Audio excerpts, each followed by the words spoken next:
Hello, Assalamu alaikum everyone. Welcome to IPA, Islamic Preacher and Apologist. Today I'll be talking about the similarities between the Iblis and the Firon, ways in which the two are parallel in terms of arrogance, ignorance and rebellion. The question is, why did they behave this way?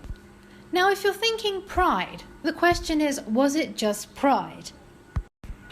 Well, in that case, I can assure you that there was more to pride and not just pride itself. On this YouTube video, I'll be talking about those details within their existence, which often get ignored. Let's first go down to the very basics. I will gradually come to my point. The angels who constantly worshipped the Creator were superseded by Iblis, who was officially a Jinn. This Jinn later, therefore, was given a higher authority than the angels. The question is, what could have Iblis done as such to achieve this higher status? It could have been that Iblis did not lift his head from sujood. Whatever level of worship Iblis did, it continued for several thousands of years. However, when Allah created Adam, this same Iblis was expected to bow before this new creation. We all know that Iblis refused to submit by saying, "I am better than him," meaning, Adam, you created me from fire and him from dust. Iblis did, though, have a better answer. Let's suppose I am the company director and I hire a general manager called Lisa. 25 years later, my daughter, Amina, joins the company. I tell Lisa now she's the general manager and you're her assistant. Lisa doesn't say, "I have worked for your company for 25 years, have given more to your company," but rather Lisa says, "I am white and she's brown. I won't be her assistant." This would be neither a good or a reasonable answer, because this means she's prioritizing herself, not the actual deed that brought her to the general manager position in the first place. If Iblis said, "I don't lift my head from sujood," what could be better than that? Not only did Iblis give an intellectually low-level answer, but rather he intends to inform the Creator that fire is better than dust. We also know that jinns are capable of doing more things than humans. They can travel at faster speeds, and also, for example, when Suleiman, meaning Solomon according to the Bible, communicated with the jinns, and one jinn said that he could bring the entire palace of Bilqis in a matter of seconds. Iblis didn't mention anything to do with worship, nor did he mention his capabilities, just that I am fire, he is dust. This means that he did not pride himself on his worship, nor his capabilities which Allah gave him. He brought worship down and capabilities down, just that what he's made of, that's up. Listeners, notice that what Iblis is made of is where the disbelievers burn. It is the most nonsensical place to go after you're dead. But look at his overconfidence in telling the Creator that fire is better than dust. Look at his judgment, his sense of what's better, what's worse. Similarly, today I see an element of high levels of confidence in the new generation's thinking that their decisions are correct. And this is based on nothing but assumptions based on preferences. People assume what they prefer rather than what's true, what's not. However, we will discuss this later on. So going back to the example of Iblis. It's true it was arrogance, but arrogance combined with ignorance. Ignorance of not knowing what is better than what. His arrogance is noticeable in him not questioning or even not wanting to know what the truth is. Iblis could have said, I don't mind submitting because Allah said so, but I have a right to know. Why am I asked to bow? There are more reasons to looking into why Iblis behaved in this manner. One of the reasons why Iblis behaved like this, it was because of his insecurity. The Creator clearly said that now I am creating something which is going to be the best of my creation. Iblis was insecure that Adam will take my place. He will replace me. Replacing in position or status doesn't mean that the Creator was throwing him out. Iblis could have submitted to Adam and continued to eat the fruits of heaven, as he was doing before. In no way did God mean that he is dismissing Iblis from heaven. It was arrogance within Iblis, due to which he refused to submit. He turned his insecurity into reality. Of course, when he refused to submit, he was asked to step down from heaven. And when this happened, when he was asked to step down from heaven, he said to the Creator, you made me do this, I will lead your creation astray. Now moving into the Firon, meaning the Pharaoh according to biblical text. The Pharaoh was given everything. He was a king, meaning he had power, position, and respect. He had immense wealth and no issues with health. And finally, an amazing wife. His wife was Asiya, one of the best women in Jannah, alongside with Khadija, Fatima, and Maryam, meaning Mary, mother of Jesus. He was a tyrant who saw a dream that a baby boy will be born in Bani Israel, whom will destroy his kingdom. Now, out of insecurity, he decided that every boy that will be born in Bani Israel, he will be killed. So he sent his men in several numbers, to do that. So when Moses' mother, Musa according to the Quran, was pregnant, she decided to hide her pregnancy from those around her. She gave birth to a son in disguise by staying indoors most of the time. Moses was the one who confronted the Pharaoh and goes to him with several warnings. The Quran, the biblical text, agrees with these warnings, and let me show you.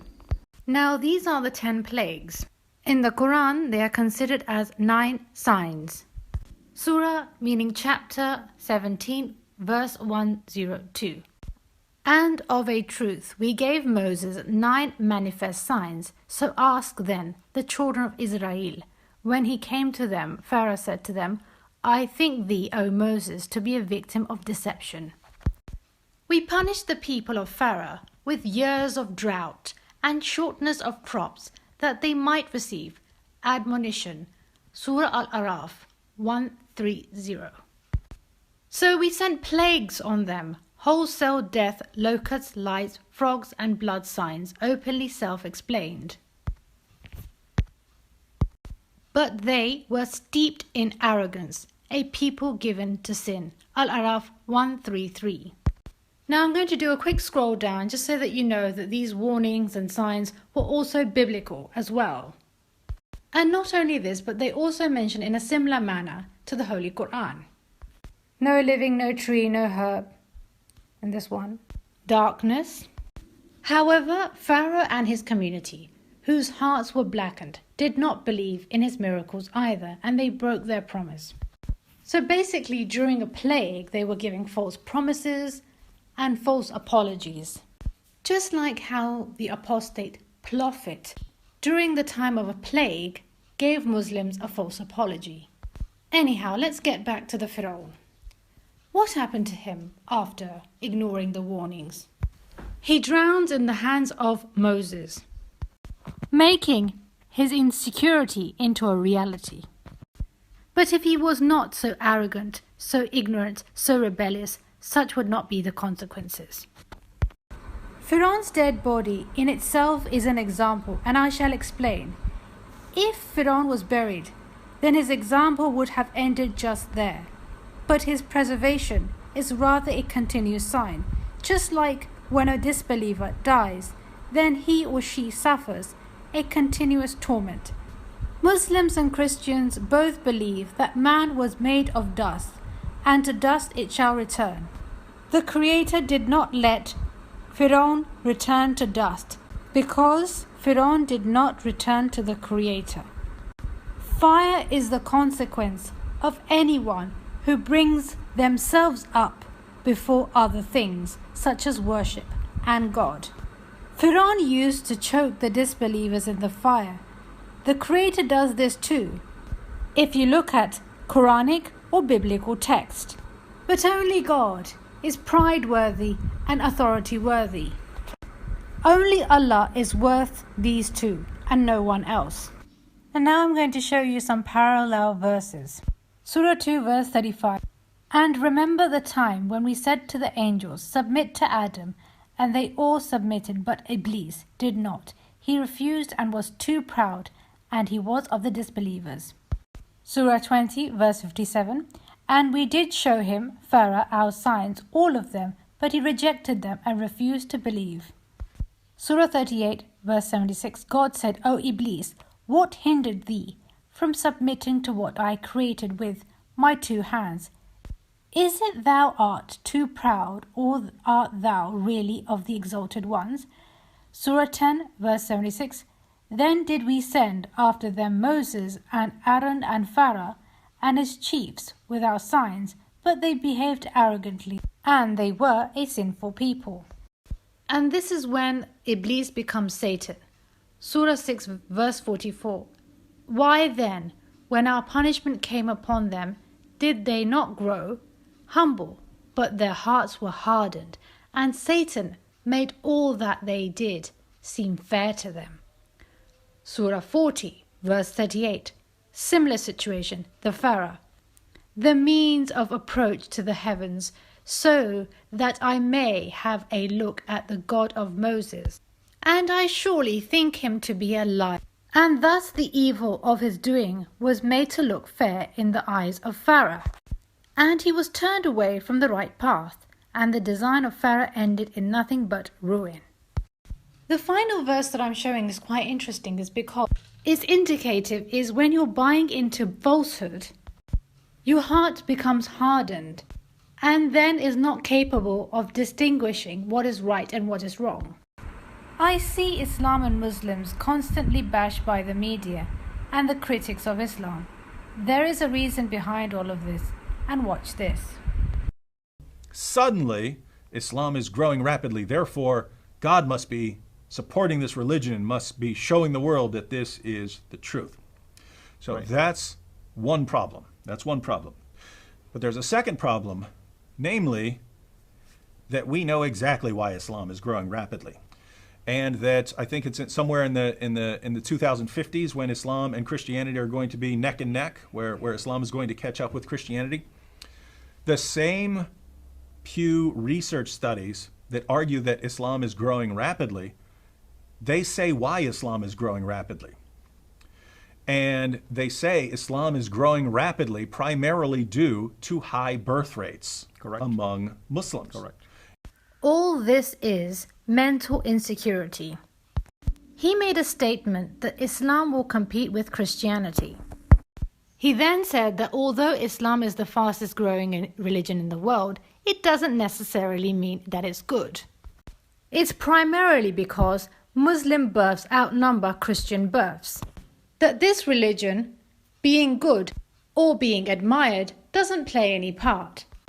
David Ward is a YouTuber, and if you look into the market he's in and you check which religion is causing traffic, then we could dismiss his claim. And let's have a look at this. If we look at this, we notice that Sam Shamoun's success rate could be compared with Farid. But the thing is that Farid only just started, whereas Sam Shamoun has been there for several years and sits beside David Wood. David Wood's success could only be compared with Ali Dawah, but Ali Dawah has only been there for a while compared to David. Ali Dawah is moving at a faster speed. Vocab's videos are very much similar to Smile to Jannah. Vocab actually has 776 videos, but only somewhere around 20,000 subscribers, whereas Smile to Jannah has half the amount of videos and has 235,000 subscribers. If you combine, however, just the success rate, then you would have to combine two people, Islamic Critic and Vocab, and only then you can only reach to this LSTV reaction video YouTuber. He only reacts to Islamic videos, be it Dr. Zakir Naik or Ahmed Deedat or any other Islamic channel. I'm loving these videos now.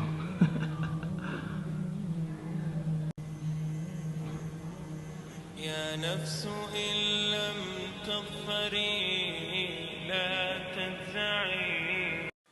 My question is, the one that actually mocks at our religion, at Allah and His Prophet, gets half the subscribers, whereas the one who actually smiles and shows a positive reaction, he bags in twice the number of subscribers.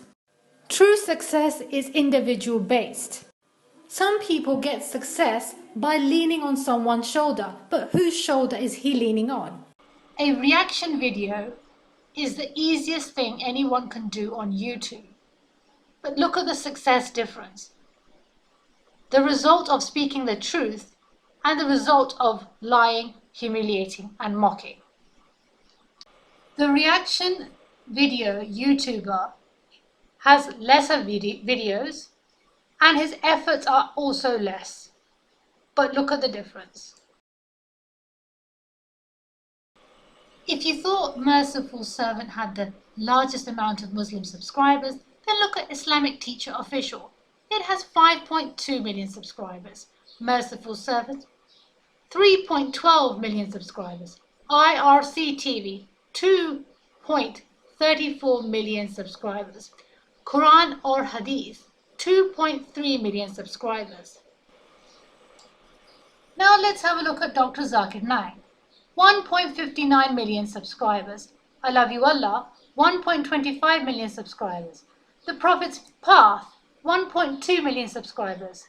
Love Allah 328, 973,000 subscribers, almost a million. Now let's have a look at Mufti Meg, 868,000 subscribers. Bayina Institute, 846,000 subscribers.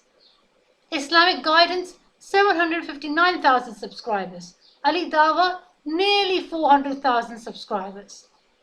And Muhammad Hijab also has 250,000 subscribers. There are numerous people. I have not mentioned every single Islamic YouTuber, but I have already reached around 20 million subscribers of these Islamic channels. So, do you think all of this depends on maternity, births? And if you're going to say to me, quantity has got nothing to do with what's right, then I have another example. If you know that I was a stammerer from childhood, and if anyone asks what was my name, I was Zakir. I was a stammerer. Even when we started the Islam Research Foundation, I was a stammerer. And then I thought that let's have a platform where speakers can be trained.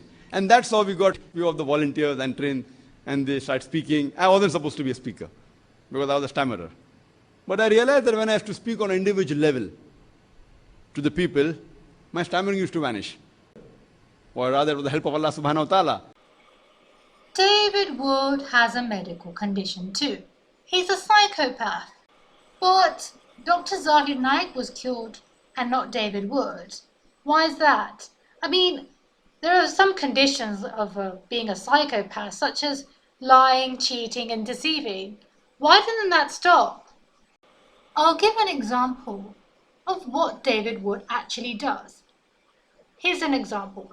Two men are waiting to be interviewed. the man in the black coat and the one in the grey. The man in the grey suit has more qualifications than the one in the black coat. The one in the grey suit, his interview is first, and the one in the black suit, his interview is second. So what the one in the black suit decides to do is become friends with the one wearing the grey suit. And he finds out his name and starts to talk to him whilst they're both waiting to get interviewed. First, the one in the grey suit gets interviewed, comes out, then the one in the black suit comes in, and he says, "Oh, you just interviewed him. He's not a nice person. I know him. His name is Rupert." So what happens to the person who interviews him? The one in the black suit gets the job because he actually criticized the man in the grey suit. My argument to David Wood is very, very simple. When you believe in your CV, your capabilities, your education, your experience, or be it scriptures, then you try to win an audience. You try to win an audience on your work, on your belief system, on your CV, on your merits.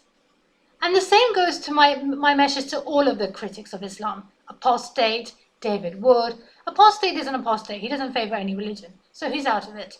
So David Wood, Christian Prince, Sam Shamoon, Vocab, etc., etc., all of the people that actually want you to leave Islam and follow Christianity, my challenge to you is if you believe in your work, your scriptures, and your power, then use the power of your work. It only shows that you have doubt in your work. That's all it shows. Your fans don't understand this, but we do. And if you ask me to challenge Christian Prince, then I challenge Christian Prince to bring Christians or people to Christianity through the book, not through criticism. And let me see if Christian Prince can do that. I think not.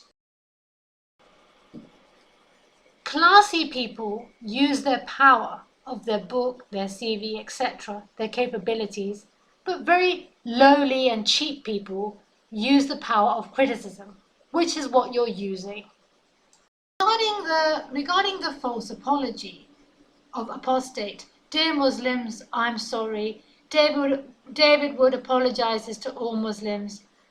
Okay, I can understand you gave a false apology, like the PHARAOH gave false promises, one after the other. And I can understand that your fans don't have a sense of right and wrong to spot this, that if they're giving a false apology, maybe they're giving false information. They don't have that sense, but we do. We do. But that doesn't mean just because we're Muslims, we're not Moses. We're not asking you to apologize. We're simply not interested. Our deeds with us, and your deeds with you. The human invented internet, mobile, computers, jet planes, helicopters, magnetic trains. What did you invent? What are your capabilities?